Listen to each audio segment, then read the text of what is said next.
Welcome. My name is Kelly Riordan. I'm a classical musician turned creative entrepreneur, and this is the best platform for musicians that are looking to shape their career by thinking outside the box. Austenne, thank you so much for being here. I have been looking forward to this for weeks since we talked about booking it, and I really appreciate your time. This is going to be a lot of fun. Oh, likewise. It feels so good to be here, Kelly. I love your energy, and I'm just so excited today. So I'm happy to be here. Oh, thank you. I want to start right at the beginning of your journey. We're going to tell your entire career story today and how we ended up where we are now, which I know there's a lot of twists and turns. So let's jump to the very beginning. I think from what we talked about, you didn't actually start in music first. You started in ballet. Is that correct? I did, yeah. My mom put me in ballet classes because I had clubbed feet when I was born. And so the doctor said, you can just naturally rectify this by just putting her in some ballet classes. So I think it started as a solution to something, and then it just stuck. I was a dancer for, 22 years after that. So yeah, that's when it all started. Yeah. Oh my gosh. How old were you when you started ballet classes? I was 3. Wow. Yeah. Really little. Oh my God. Really little. I can picture all the cute little dance recitals. Those are it's the best. Those early years are so cute. Yeah. Oh yeah. The tutus and the tiny little shoes. Teeny tiny little shoes. I did not appreciate that obviously when I was a child, but now that I'm a mom, those tiny little shoes, those tiny little socks I find all over the house. It's just so cute. So yeah, I can imagine it. Oh my gosh. Okay, so you're in ballet lessons and it sounds like you loved it right away. Yes? Like it took pretty quickly? I think I just got used to it. I think it became a habit, and then it was just a way of life. So I was homeschooled through high school because I was so dedicated to the art, and I would only spend about 4 hours on schoolwork, and then I would spend another 8 hours at the studio taking classes or teaching classes or, learning variations for whatever show was coming up. And that was my life. That was what I was going to do. Yeah. Oh my gosh. That's a lot of dedication. And obviously your parents were fully supportive of that. Like, it sounds like it was sort of their fault in the beginning too, to kind of put that into your life, but it sounds like they really embraced it. That's awesome. Yeah. My mom was like, well, I started it, so I guess we're in it. Yeah. Oh, that's sweet. Oh my gosh. At what point did you feel, I'm wondering, like, okay, so we started at age 3. At what point did you decide, like, this is really what I want to dedicate my waking hours to, and I want to be at the studio? Was it a natural progression, or was there a day that you just like made that choice and made changes from regular schooling and things like that? Yeah. There was this moment backstage. I don't remember which ballet it was, but I was really young. I must have been about 13, maybe. And I remember standing in the wings and watching the show, and also seeing the audience and seeing how they were reacting to the things going on stage. And then seeing the dancers, I loved knowing the secrets behind the curtain. I loved knowing like everybody's name and how they got there and their journey through dance. And then I just kind of loved seeing everybody go from performance mode, and then the nanosecond they stepped off stage, it's like slouching and, stomping around and like, or running from one place to another. And it's just, I loved the showmanship of it. And I loved seeing all of the practicality and the love and the athleticism and the art that took place. It was just all encompassing. And it was so almost overwhelming for me to see as a little girl. And then I just thought, if I could stay on stage, I think I would be happy. I think this would make me happy. So yeah. That's amazing. And when we got into later years and you're considering schooling, I know your degree was not in dance. So when you were trying to decide what to do next, as we're turning like 17, 18, and we're trying to start the next chapter, what were you considering? What were your thoughts around that time? How did that all come to pass? This is a great question. So life in ballet, a career in ballet begins really young. So around 14, 15, you get hired as a trainee, and then you move to, trainee, and then apprentice, and then a full-time company member. And the school that I was training with also had a company with it. And there was this moment where you're in the highest level of training that you can achieve before moving into the company, before they actually pay you, before the money reverses. Instead of you paying them, they are now paying you. And it's a very formal affair. So you're called into the office, you meet with the artistic director. My mom was there. And I just remember her saying, you know, we love Austenne. She's a beautiful dancer. However, she's just too, practically speaking, she's just too big. We don't have costumes that are going to fit her. Mind you, at this age, I am 5'6" and about 100 pounds. So to hear that I was too big was just, and then she started backpedaling. She was like, by big, I mean, the male company members we have are 5'5". She's, you know, way too tall on point to be dating with them. And they were like, we just don't have space for her here. And my mom was so upset. And likewise, I was so upset. I didn't know really how to process that kind of rejection at such a young age, especially because we were talking about my body and not at all my artistic performance or my skills. She was just like, no, it's purely physical. And I don't think my mom really knew how to help me through that either. She had been in sports her entire life, so being tall and being muscular was a good thing. It had never been a negative thing. And what my mom and I didn't understand, I think at the time, was that if the company you're with says no, you travel around the world to find a company that will take you. And I was so young. I graduated a year early from high school, and my mom just didn't want to. I don't know if I just wasn't ready to travel like that and to audition like that and to be rejected from adults again and again and again. You know, I don't think I would have handled it really well. And so she said, what's the next best thing you like to do? And I said, well, I like to sing songs. And she goes, great. So I took about 6 weeks of lessons and I auditioned for a local college and I got in. And I got an academic scholarship and I got into the music program, which happened to be like a really great program. I had no idea. I was literally transitioning my whole life from everything I had ever known to something completely new. And somehow, by some miracle, I got into music school and sang and studied opera while I was there. So my degree is in music with a concentration in voice. And then I have a minor in business. And then I taught violin and piano all through school. So, yeah. Oh my goodness. Okay, so kind of a whirlwind. Yeah. I want to back up a little bit, and some of these might be more personal. So, of course, at any point you can push me in another direction if you want to. But I'm picturing like 17 years old, and someone gives you this feedback about something that you cannot physically change about yourself, and it's very hurtful. Yeah. And then you have to react to that by changing your entire life and your entire life vision for yourself. Yeah. What were some of the tools or narratives or things that did help in that process of kind of recalibrating what the future was looking like in your brain at that time? I have no idea. That's a really great question. I don't think I did. I think I just did it. I have this weird affinity for just blind luck. I really do. I don't know if my gut was telling me or the universe was saying something, but I was not hearing it. I was just like, I have to do something. I have to do something stage related. I have to do something music related. People have always enjoyed hearing me sing. And so that's what I did. And I had never studied music before in that capacity. I had no idea if I was going to be singing really like heavily opera focused things or if it was going to be a mix. Like I knew nothing about programs or anything like that. So I think someone was taking care of me at that point and saying, here you go, sweet child, just go here and grow and learn and make friends and do good things. so yeah. But that reinvention, I think that reinvention really served me very well later on in life, though. I really do. Just We've the done that a ability few times. Yeah, I've done it a few times, exactly.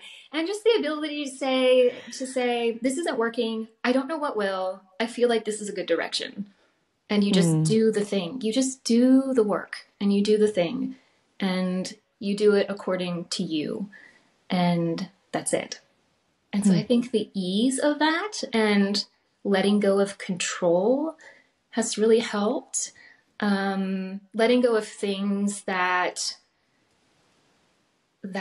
even if I can control them, I might not be ready to, and that's okay. So just more self-compassion, being very gracious to myself, is very helpful too, especially with those big life changes, because that's a big deal. I don't think I realized how big of a deal it was until I was in my late 20s, and I was like, what is happening? I don't understand life anymore. And that's when I really started peeling back the layers of all of the feelings that go along with that too. So I'm rambling a little bit, but hopefully that answers your question. Totally fine. Absolutely. Absolutely. Yeah. Well, I know when we're dealing with big shifts like this, sometimes, and you know, on a personal note for me, when I started working in this business and started, you know, coaching the musicians and not just playing and not just teaching, there's a little voice in your head that's like, are we meant to be here? Like, is this the right thing? You know, my identity for so long was musician, was player, was performer. To shift is not comfortable. And it feels so awkward and weird, and it feels like you're living a different life for a while. So I can't imagine the feelings and the thoughts that you were experiencing transitioning into a completely different artistic medium. Like, yes, you are still on stage, and yes, you are still performing, but oh my gosh, it's like so a complete shift. Yeah, a complete and total shift. And utter shift. And again, I think I was just young and I felt like I had no other choice. And it was like, do the thing or don't. And it was a very black and white decision to me. It was one or the other. And if I didn't do the thing that was in front of me, I really didn't know what else there was. I didn't know what else to do. I had not explored really any other avenues until then. And so, yeah, kind of crazy. Do you feel like that experience, especially when you were teaching a lot through college, do you feel like that impacted how you talked to your students and how you presented information to them? Because I'm assuming, like, I don't want to project it all, but it feels like that must have been a pretty traumatic conversation to have. And then to turn around and have other students, you obviously don't want to like carry that on. You don't want to put back on them like that kind of criticism, right? Yeah. How did that impact your instruction? I think I was just really, really careful with how I worded things.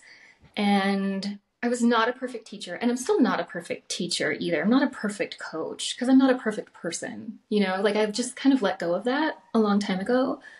And knowing that perfection is completely unachievable, and it's really my ego talking, right? It's really the me who wants to control, who wants to have some sort of semblance of say in what's happening. When in reality, it's really that self-compassion that I wanted to shine through. And so many of my bosses, while I was teaching, I had both my own studio and then I rented a room, right? And my boss would get kind of mad at me for not churning out the students, like for not churning out the winning students. And I just kind of looked at her and said, it's not a winning thing. It's a mode of self-expression. It's an art. It's a skill. It's developmental. It evolves throughout time. And as these kids grow, their expression is going to grow. And this is a mode for them. This is a medium for them to communicate to the rest of the world. And that's how I viewed teaching. And that was not okay. So I just kind of had to strike it on my own and, go from there. And then I went to grad school and quit teaching for a while and just focused on graduate school. And then towards the end started performing more and then I really started developing into, I think, who I am at this point in life too. So it was, sorry, I keep rambling. I don't know. Not at all. I don't know when to shut up. Just tell me when to stop talking at any time. No. I find all this so interesting. What I was thinking about while you were talking is at this conference that we were at last week at the NAMM show, there were several presentations where they talked about music and music education as just like a fundamental human right, that no matter your culture, no matter your background, there is music and art involved in all of that. And the reason it's such a universal experience, even though how it looks and sounds and presents and is created is completely different and can vary widely, is that as humans, sometimes words aren't enough. Obviously, we don't always have the right words to communicate what we're saying, or we don't always have the context shared. And also the feelings that we have, we aren't always great at describing and sharing and opening up to either. So music is this way that, whether it's, listening in the car in private, or singing in the shower, or if it's, being on stage and actually creating music, or, mixing in the privacy of your own home, whatever that situation is, it is this joint experience that almost every single human loves and experiences in some way. So to hear a singular opinion that it should be this competitive thing that we're winning, we work with studios that obviously have that mindset, and that's a great fit for some of our students. Some of our students just want to experience the music. They just want to be around it. They just want to, be able to plunk out a few notes on the piano or sing a few songs because they like them. And when they sing in the car, they want to not hurt themselves. Like they want to feel more confident. And those goals are all fine too. Like it can be experienced in so many different ways. Yeah, absolutely. And I think it's very unique to the student too. So I think you can have a myriad of personalities who really want to win competitions, and they want to make money at this someday, and they have a goal to achieve. And I think even for them, expression comes first. Connection comes first. Yeah. Perfection will come. It will happen because your skills are going to grow, and there are set things to help expand those skills. But it's not always the same. People are going to be lacking in different areas. And that's where I feel like that's my job. It's my job to not point out those things, but say, hey, let's be curious about this area over here. I don't see this happening. I think I'd like to see it happening. And I think it's going to serve you in the future. So let's investigate. And I think this spirit of curiosity is really the enemy of being defensive, having that self-condemnation talk, having sort of negativity. It helps just to let go of that negativity, because when you're in a competition, when you're performing and you're competing with others, it is not your job to compare yourself to the other person. They are not your enemy. They are not your antithesis or something you have to overcome. Like, the competition is always with yourself, and it's the judge's job to compare. And they might be looking for something that you can't offer them. And so that no or that rejection has nothing to do with you. It has everything to do with you just don't have what they want right now. But you know what? You have something that somebody else wants, and you just got to go find them. And having this mentality, I think, at a young age was supremely helpful. But knowing that it's not rejection, it's not in that light. They're looking for something specific that you either do or do not have. And if you don't have it, it's not because you're lacking, right? We hear no a lot, and we think it's because we are lacking something, but we're not.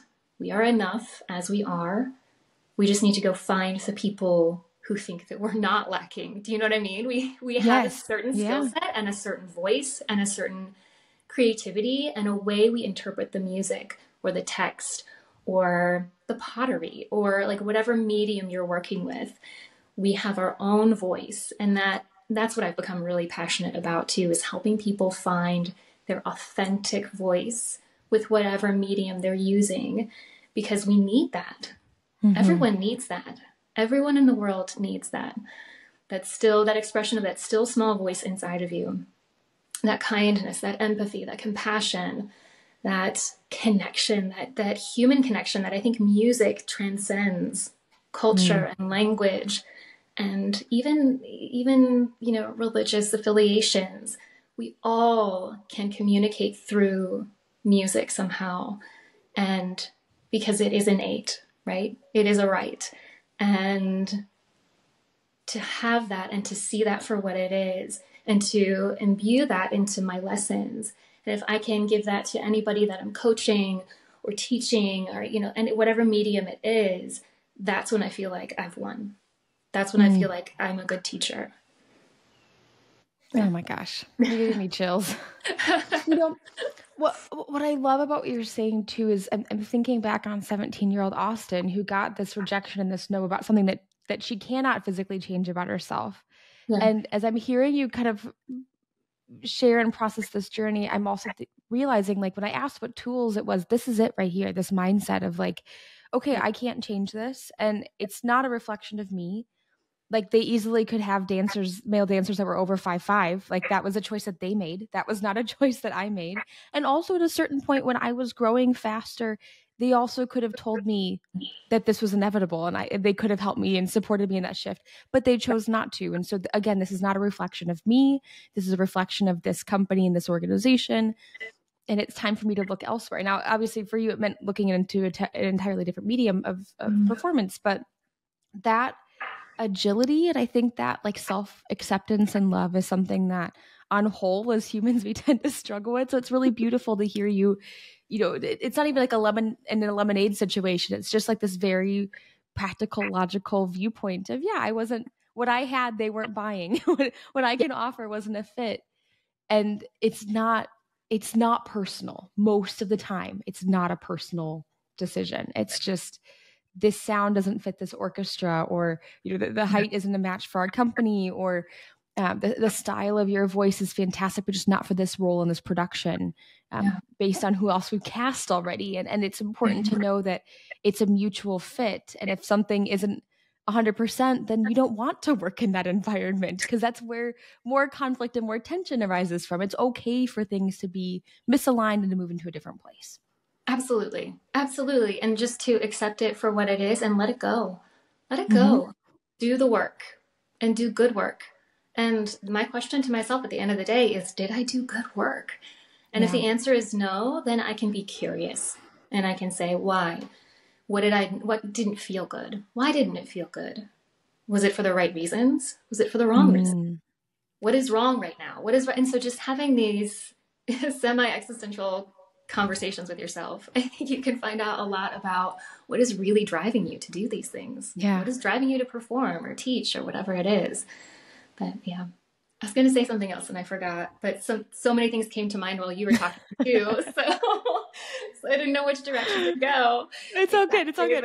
When it pops back up, just let me know. But I want to talk about the master's degree really quickly too, because talking about pivoting, your master's degree was not in music.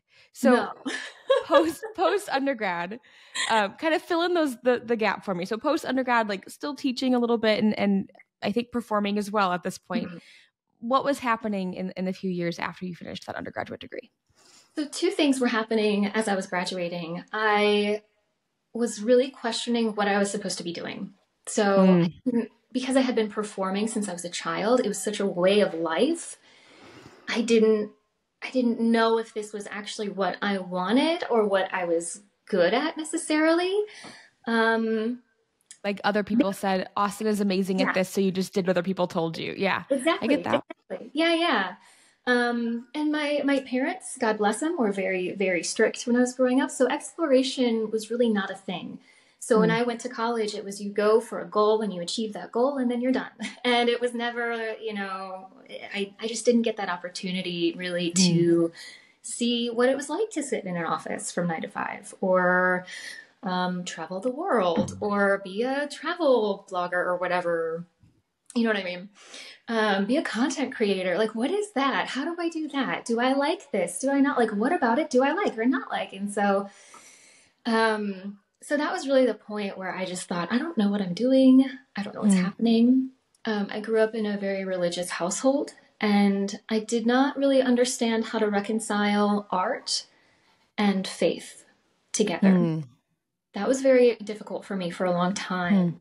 So for ages, I felt like I had one foot in one world and one foot in the other world. And I would, switch back and forth, kind of like a light switch. Like, okay, now I'm in religious mode and now I'm in performance mode and, you know, being in this body opera and like, what do I do with this? And I just didn't think about it for a really long time because I was like, I don't know. I don't find many artists at the time who were religious, or if they were, it was all about church and church music.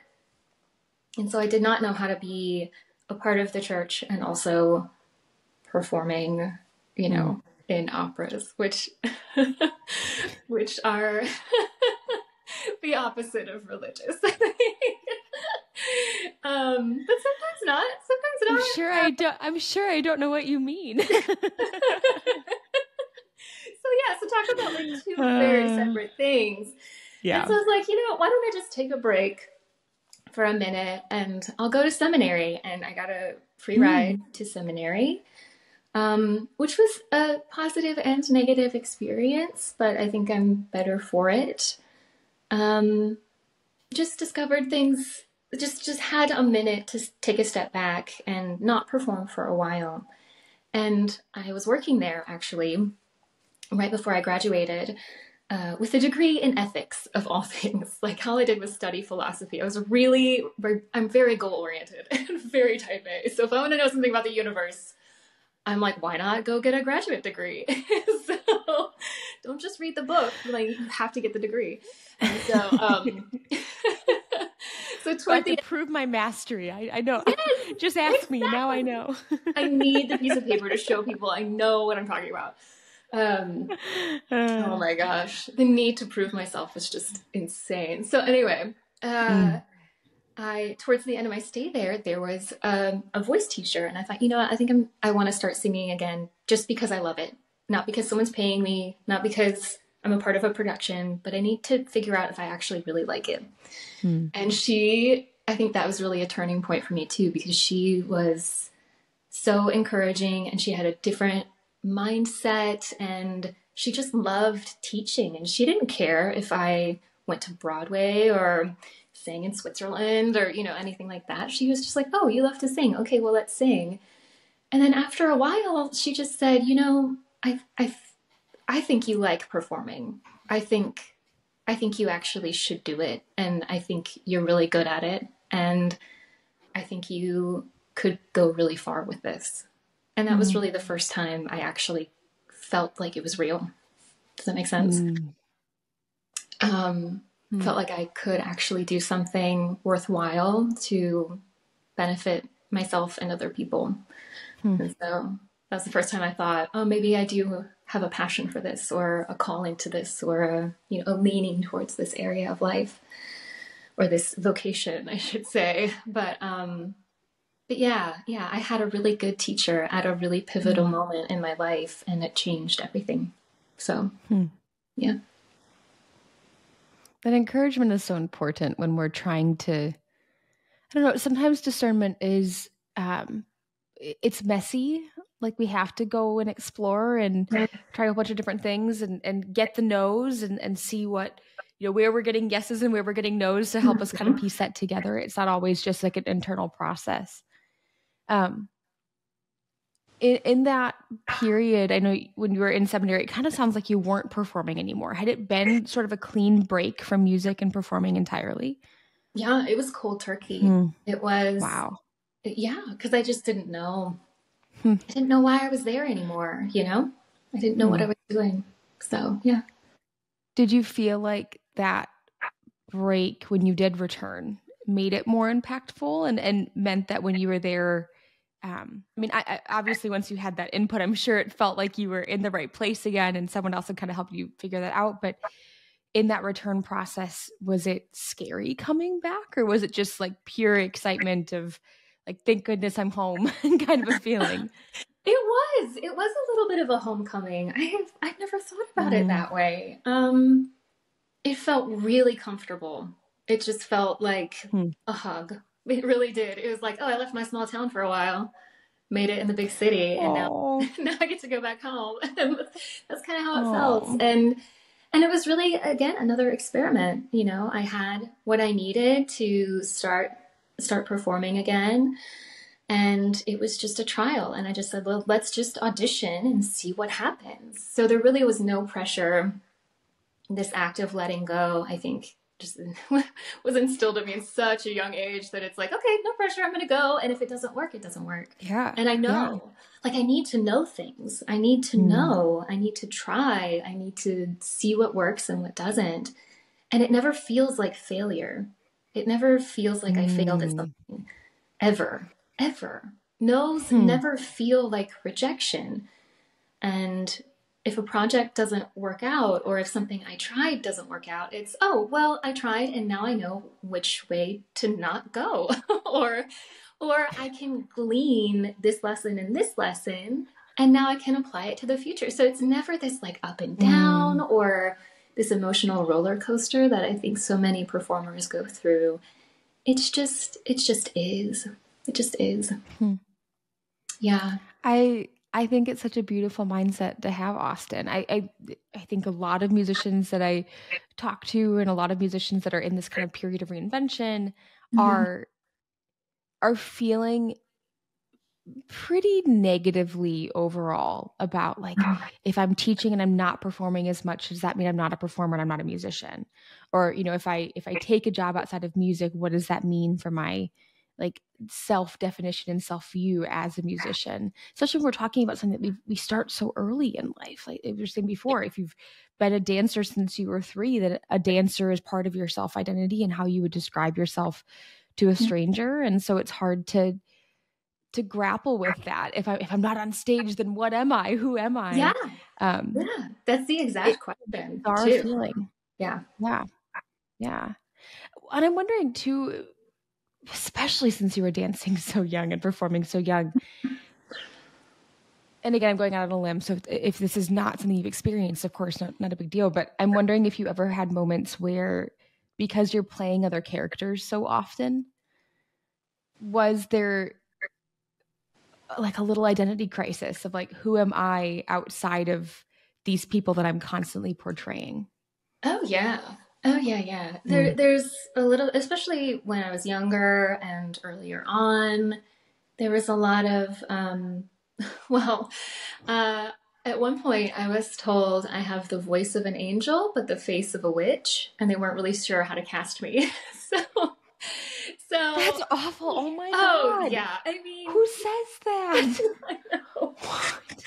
Casting said that to me once. And how old were you when that comment was made? I was young. I was like 19, 20, and I was auditioning for ingenue roles, because 19 and 20 are like the young in love, blah, blah, blah, blah. And it came from a very practical, compassionless person. So I don't think they realized what they were saying was ultimately very damaging to a girl at 19. And they just said, we love your style. You fit perfectly into this role. You just don't look like it ever. Like, you just don't ever look. And so we could cast you as the mother, but you're too young. Or we could cast you as the aunt, but you're too young. So I was always in this like middle stage of, well, I can't be the main character who's falling in love, and I can't be the side characters. And so I think opera at that time was so good for me, because in opera, they kind of don't care. The rules of what you look like are a lot looser. Yeah. And so I think that was actually a saving grace that came by at that time, because I could get in my need to perform, and I could just be these other characters. And it wasn't until later that I really started questioning what I was doing. Do you know what I mean? And playing all these other people, I just kind of got lost in the world of these other people. And I think it made me good at my job at the time, but it was ultimately detrimental to moving forward. I became a blocked artist. I became like very just not sure what to do, or like everything I did was rote because it worked before, and I just lost a lot of creativity after that. And it really wasn't until I started engaging with my own story and the pain of what I went through at such a young age that started to open me up creatively. So, and really let that creativity shine through. And so it was being more grounded, being more well-rounded, playing, like looking at art as play. So I would paint, I would do something that wasn't even really in the realm of what I was trying to do, just seeing what I could learn, seeing how I could grow, because all of those experiences make you who you are, and it's exactly what you bring to the table. It's exactly, and if you don't know who that is, you're missing something. And your audience is going to be missing something, and they're going to know it. They're not going to know exactly what it is, but they're going to be like, I don't see what she's trying to do. That's because you as a performer don't know what you're trying to do. You don't know what you're trying to say. Yeah. Yeah. So I think that therapy work for me, that story work, realizing that I'm the character of my story. I'm the main character of my own story, was huge for me, because I never really viewed myself as that. So this whole movement of like bringing in your main character energy, it's like, it was very like, it kind of hit home for a little while there, because I had never considered myself a main character before. I was always side characters. I always played 2 or 3 characters in whatever show I was in. Always. Almost always. Yeah. Which is great now that I do, audio work and stuff like that. I'm playing 57 characters or 104 characters. One book had 104 characters. I almost died. I was like, oh my God, how does the reader even keep track of all that? Holy moly. Yikes. Well, yeah, we're going to get to that too. But oh my God. Yeah. It's wild. So, okay, so I want to back up for a second. We're talking about performing, and since we're telling the story of your career and your journey, what were you auditioning for? What performances were you taking? We were focusing quite a bit on opera, but I know that you've done other things as well. So what is your performance background as a whole? Okay, so as a whole, we did ballet, then we did opera, then we did musical theater. So towards the end of my seminary journey, I came to some of my own conclusions, and I thought, okay, well, let's start performing again, started auditioning. And it was for dancer roles locally. And then my first pro gig really back into theater was in Parade. It was a local production of Parade. And the energy of the room, and we talked about coming home. It just felt amazing. And I was luckily with a kind of prestigious theater down here, so they were calling in people from New York and like famous directors, and I had no clue whatsoever. So I, going from ballet to opera to musical theater, and then switching back and forth between opera and musical theater too. Crazy. That's a crazy idea. So, but it was where the work was. I just went where the work was and hoped for the best. And but that was my first pro gig back. And then I just kept performing, and then I had a baby, and then I was like, what am I going to do? So if you can imagine, I'm standing in a grocery store. I am 8 months pregnant. I just finished performing with our state opera company. They let me perform while I was 8.5 months pregnant. So I only had 2 weeks by closing date to my due date. Oh my gosh. But it was fine. She ended up being late. So, it all worked out. It was no big deal. But I remember at that point of being pregnant, you're just like, get it out. Get it out. I love it. We're ready. You're done. Yeah. You're done baking. I'm done making you. Get out. You're like sending eviction notices every day. Let's go. Come on. Absolutely. Performance is over any day now. Absolutely. And what's funny is I say the same thing to my daughter when she leaves for school. I'm just like, I love you. Have a good day. Make good choices. Now get out of my house. Get out. She just giggles like, Mom. And I was like, it's your time to go to school. Now, bye. Go learn the things, right? And so you're just done, and you're just so emotional. And I was standing in a grocery store, and people talk to you when you're pregnant. Like, I think they know you're in a more vulnerable position, and so maybe that makes you more approachable, or people feel more at ease, so they open up to you. And this young woman starts talking to me. And at the end of the conversation, I remember saying, I don't know what to do. Like perform life and mom life, like don't mix. Sometimes it's very difficult if you don't have help or an established career. And then you start regretting all of these medium hops, right? I start regretting maybe I just should have stayed in opera solely and traveled around and how my life would be so different. And all of this stuff is going through your head. And she looks at me and she goes, I would pay to hear you talk to me. You should look into that. And that was it. And I was like, okay. And so I go home and that was how the whole thing started? That was how the whole thing started. That is shocking. Oh my God. Yeah. So I go home and I'm like, okay, do I even like long form narration or audiobooks? Do I even like listening to them? And I stumbled upon a production of a book called The Raven Boys by Maggie Butter.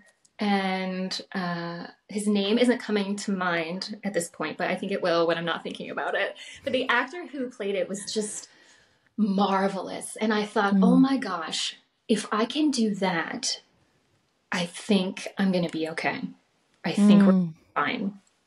And so I just looked into how to get started. And I remember calling my brother and I was like, do you have any equipment? And he said, sure. And he mailed me some of his equipment. And I sat in my closet surrounded by clothes. And that's how I recorded my first 3 books. And my third book was my first paying gig. And then I used that money and put it into like crafting a booth and, upgrading everything. And that's just how it all got started, with some random conversation. And I feel like that's how all of my adventures get started. It's some random conversation or somebody says something not pointed, not in an in-depth conversation. They'll just be like, oh, you should do this. And I'd be like, what? Maybe I should. And there you go.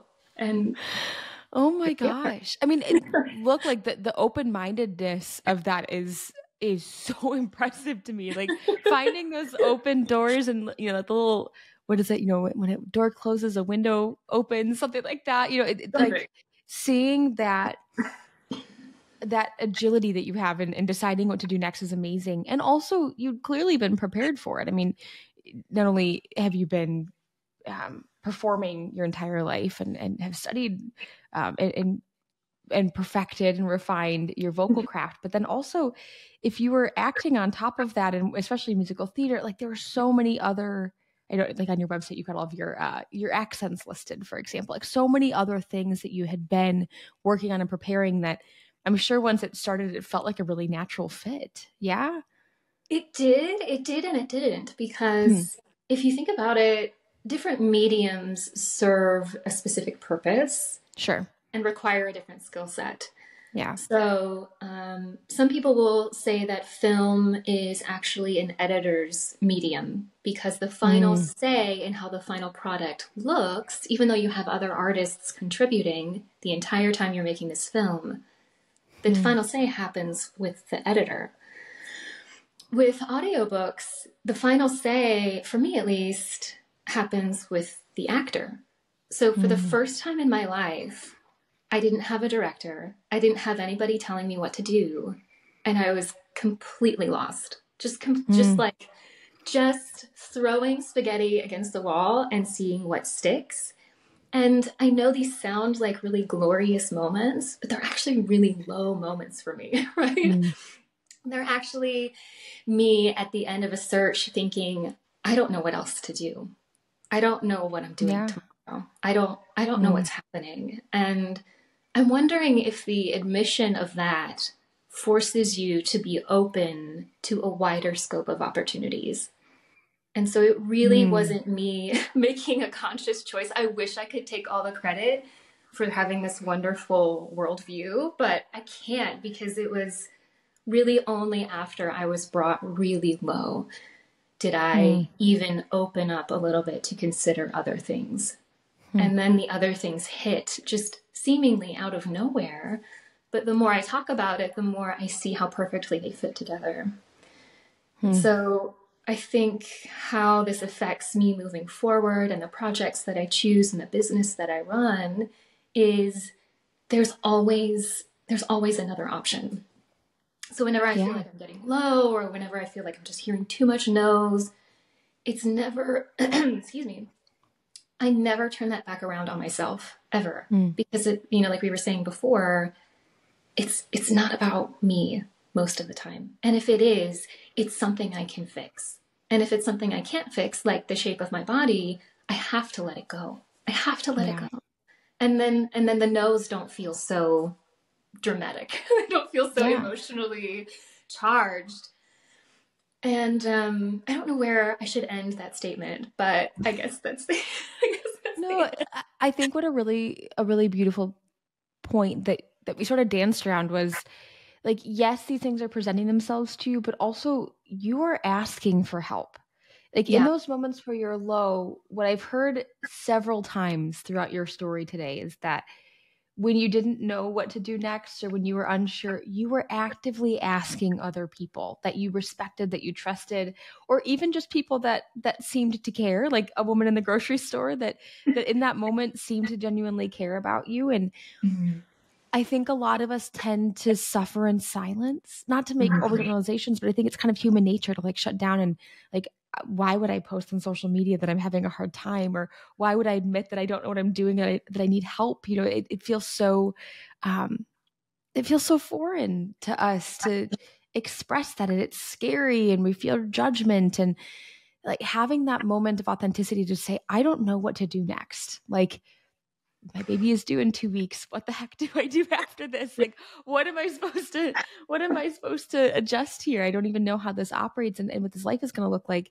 By admitting that openly, opportunities present themselves.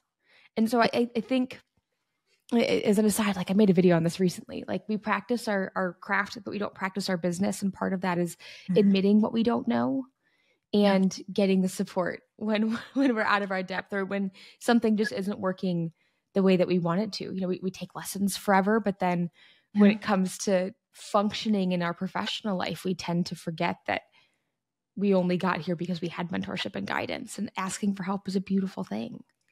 Yeah. And I think that's natural to keep your pain hidden for whatever reason. It's self-preservation. It's protection.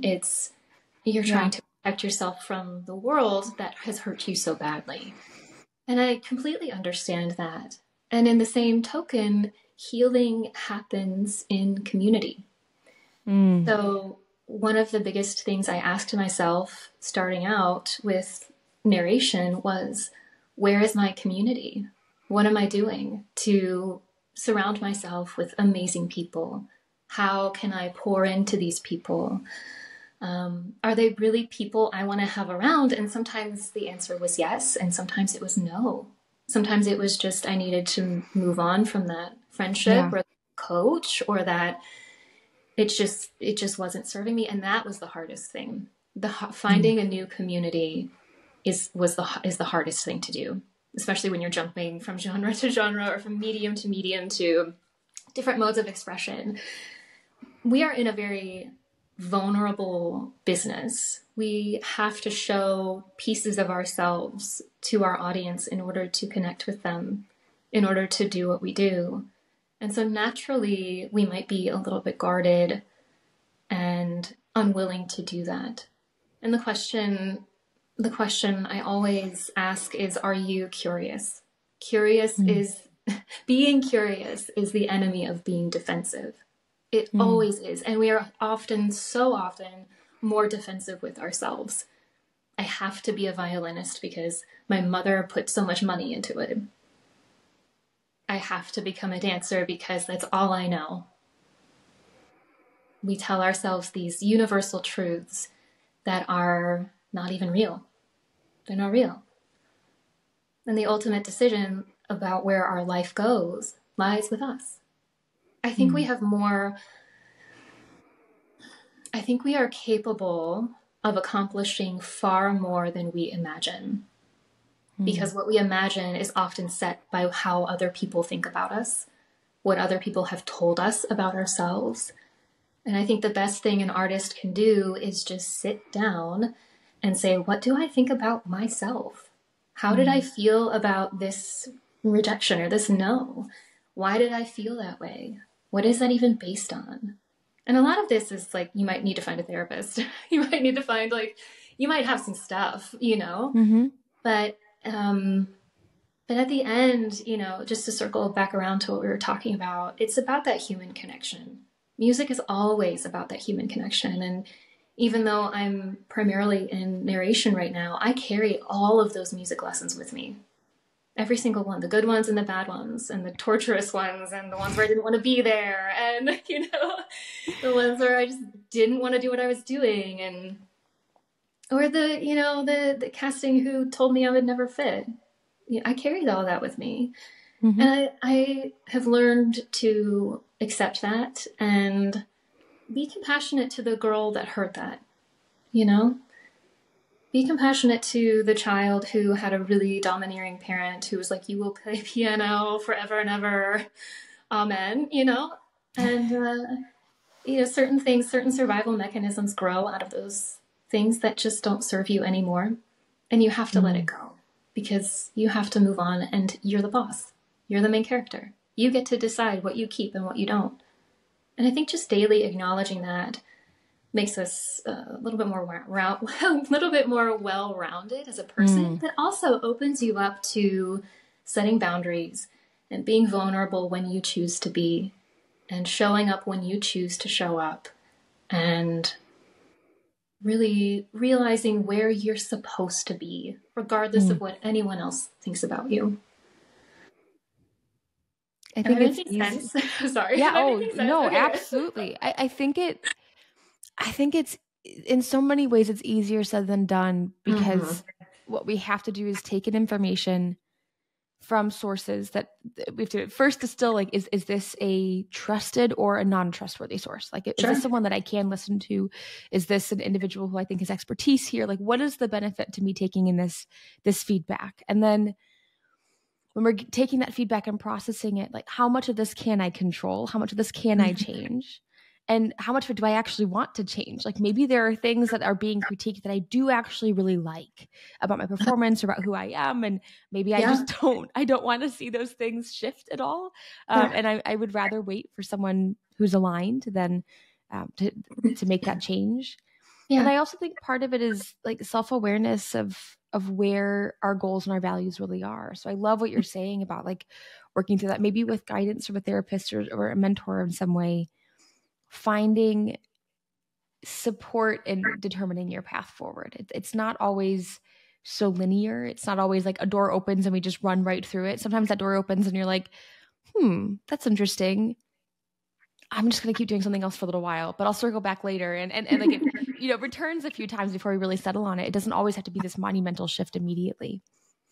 In all the shifts that you've made, I hear a great deal of self-awareness of there are limitations on what I'm doing currently. And so I need to pivot. I need to find, you know, what I'm aligned with at present, and being really agile on that. I'm wondering if at any point in this journey, I know you've mentioned some low points. You've felt like all is lost, that door hasn't opened in time, and how you've processed that and how you've worked through that and kind of held steady until the next opportunity did arise. What's your question? Was Good there question. A question in there? Yeah. How do you process the low moments? Like, what has gotten you through those low periods when right before these big pivots, maybe we're not seeing that opportunity yet? If I give an example that I'm specifically curious about, like someone says audiobooks, and from how you tell the story, like you went home and you researched it and you did it right away. Was it that fast, or was there a moment where you're like, this just feels like a complete new definition of myself and a complete reinvention again, and I'm scared and I'm overwhelmed and I don't know if I want to do this, and what does this even mean? Like, in that low moment, in those like scared emotions, how did you find the next step? How did you work yourself through that process? I am so flattered that you think I'm so self-aware all the time.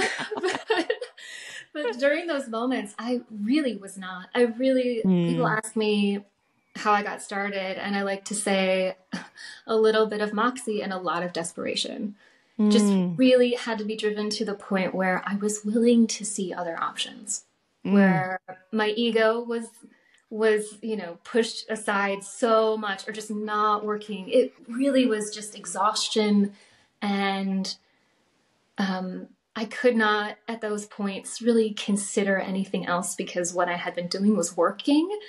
And I was so dedicated to that even to the point where it wasn't working, I was so determined to make it work. Do you know what I mean? Yeah. I was so like singularly focused and driven down just in these moments, like you were saying, just moments of vulnerability where I didn't mean to be, where I'm just like spilling my guts to a stranger in a store. It's like, okay, how do I not do that again? I don't want to be in that position again. Do you know what I mean? Like, I want to be able to navigate these feelings. I don't want to like verbally attack somebody, like, or just like fire hydrant all over the place. This poor woman has no idea that her statement completely changed my life. Like, has no idea. And I think that's one of my takeaways too, is just being more mindful of how I navigate through things, because any sort of offhanded comment can build somebody up or absolutely destroy them. That conversation could have gone in a completely different direction. I mean, so many people told me during that time, oh, your time is over. You are now fully devoted to your child. Your child is now your life. And I just remember everything within me balking against that. I was like, I'm going to be one of those weird moms who's like, and it turns out I'm not. I just found my mom people who are supportive and encouraging, kind of understand where I'm coming from, like the working mom, the performing mom, all of those things. And I hate attaching mom to everything I do now because it's just a role. It is a vitally important role, but it is not everything. It does not define everything within me. It can't. There's no way it can. And that's not fair to my daughter either. She needs mommy to be healthy and whole and happy. And I can't do that if my only identity is mom. So I totally forget what your original question was. It's totally fine. It's totally fine. I mean, to go down that rabbit hole a little further, I think it's really interesting that this is something, as musicians and performers, we tend to deal with a lot, that we look at women at a certain point in their life and say, well, okay, well, the shift is happening and it's over. Like, you chose to have a family, or you can either have a career or a family. You can't have both. Like, that mindset is still very relevant. I had a comment on one of my Facebook posts the other day, or one of my Instagram posts rather, the other day, that was this exact same thing. Like, this is all well and good, but when you have kids, you have to shift entirely. Like, you can't do what you're doing right now when you have kids. And I just, for so many reasons, disagree with that. And I also am very frustrated by it because that's not something that we tell our male counterparts. Their life doesn't shift. Their working life doesn't end. Their career doesn't tank because they chose to have a family. So not to get, too fired up about that. I could talk about that forever. But I find a lot of frustration that is feedback you received. And yet, again, it's kind of a theme today. You've obviously made other decisions. Yeah, because it just didn't feel right at all. At all. Why should I have to choose one or the other? Why can't those things fit me? Why?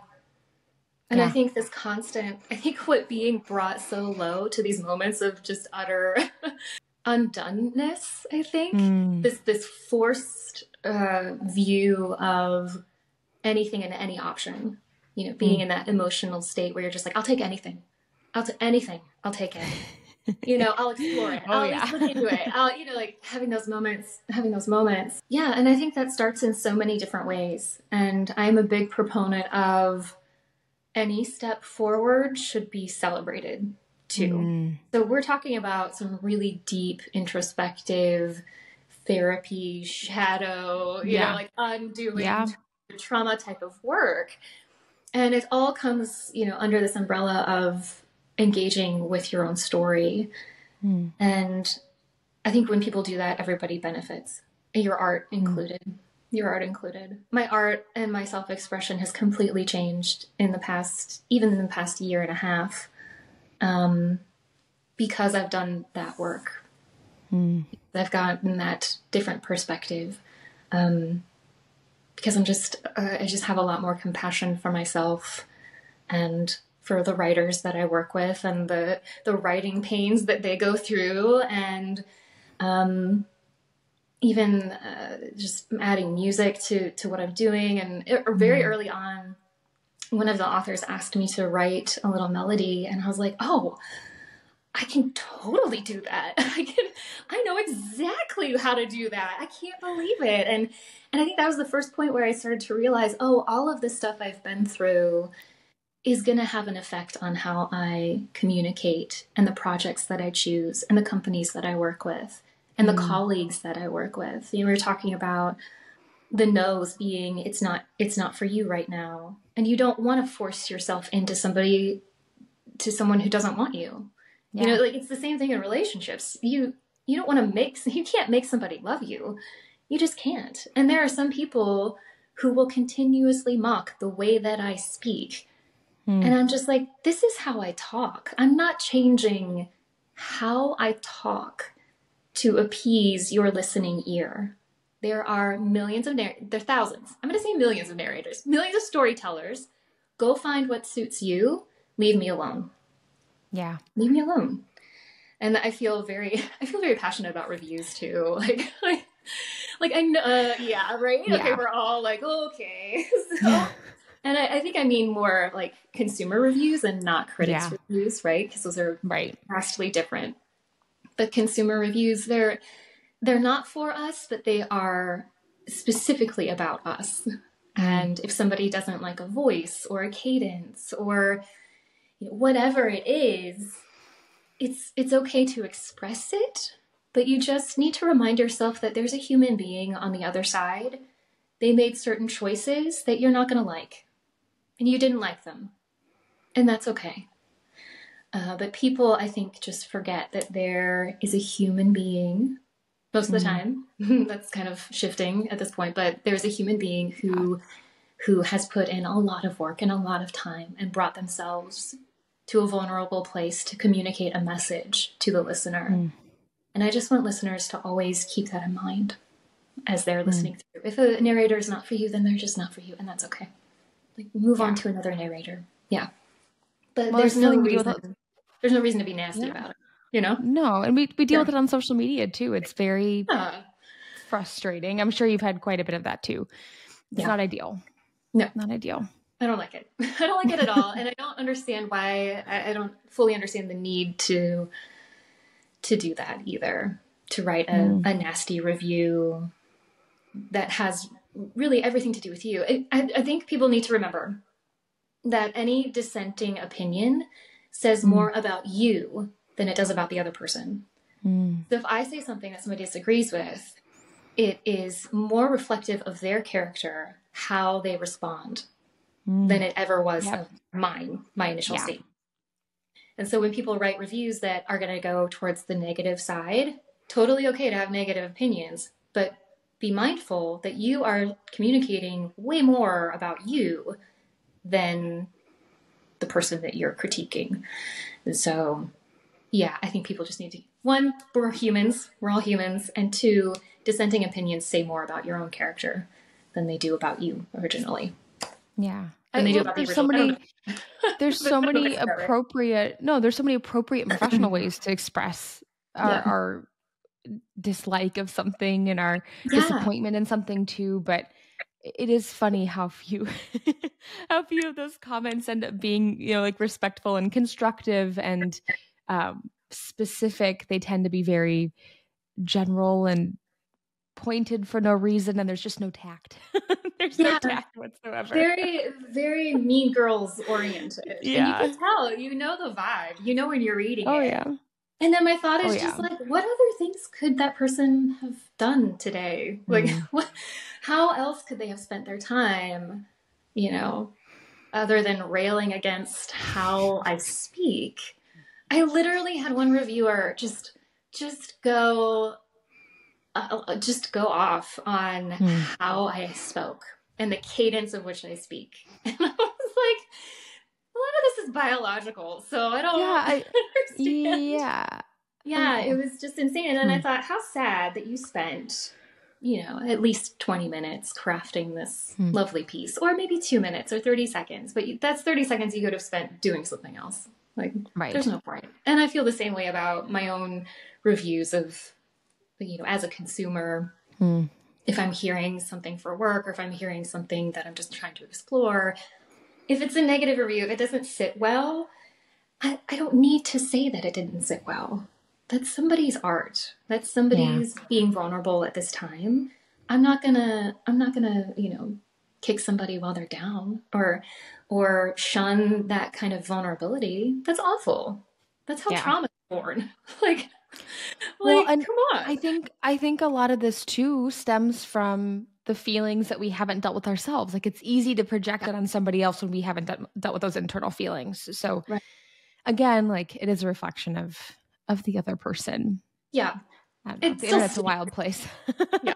It still stings though. I mean, it's Oh, not of like I can course. read a bad review and be like, oh, I'm gonna go get a latte now. No, it's like, oh, Yep. ouch, oh god. I mean, it's still it stings, but Even this is something that we deal with in work, like getting an email that's a little abrasive or getting communication from a client that's a little abrasive.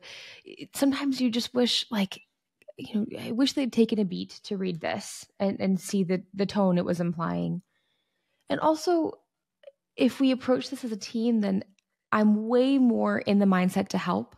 Sometimes you get that email, you get that note, and you're like, this sits with me for 5 days. I can't shake the feeling of annoyance or being bothered by this, or like, I had one of those this week.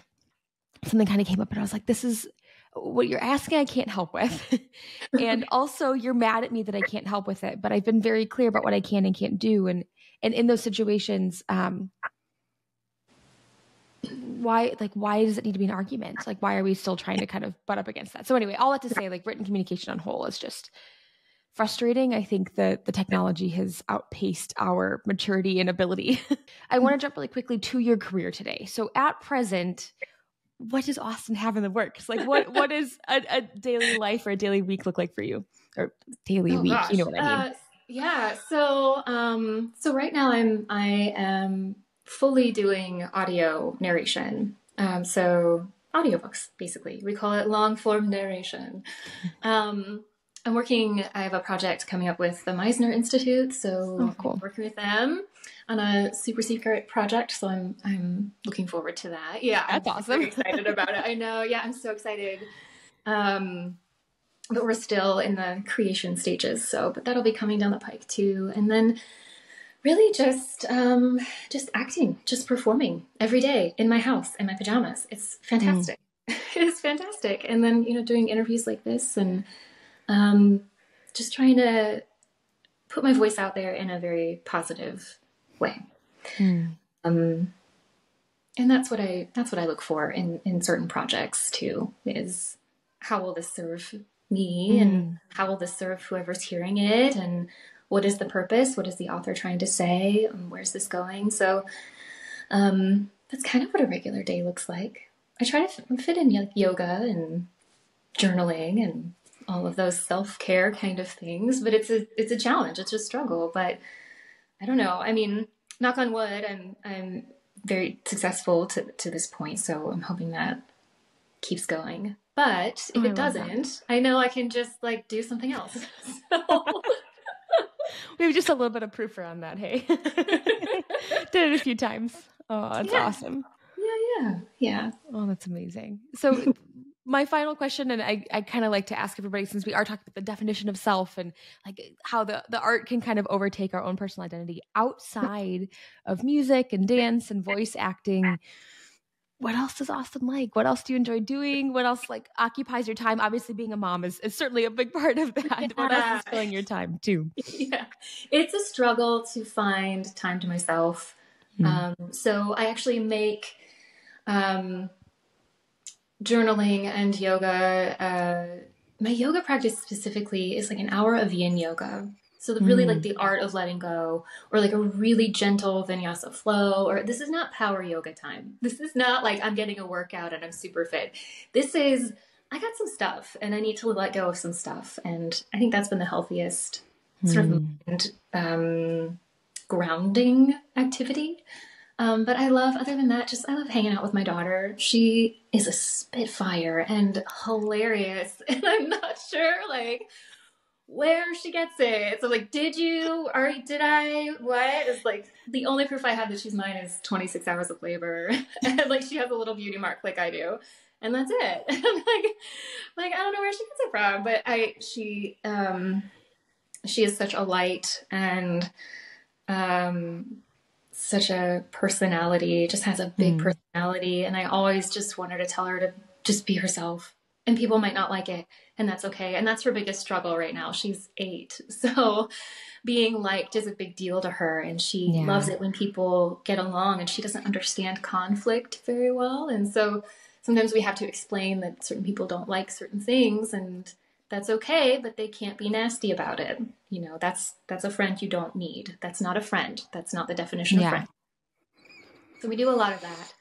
And that just takes up most of my time. But other than that, like walking, we've got a lot of museums nearby. So any way that I can fill that cup with anything, whatever I want to do. So usually on the weekend, my husband and I will have free time. Like we'll tag team parenting the child, and he gets to go off and do whatever he wants. And then I get 2 hours to go off and do whatever I want. And sometimes it's just driving.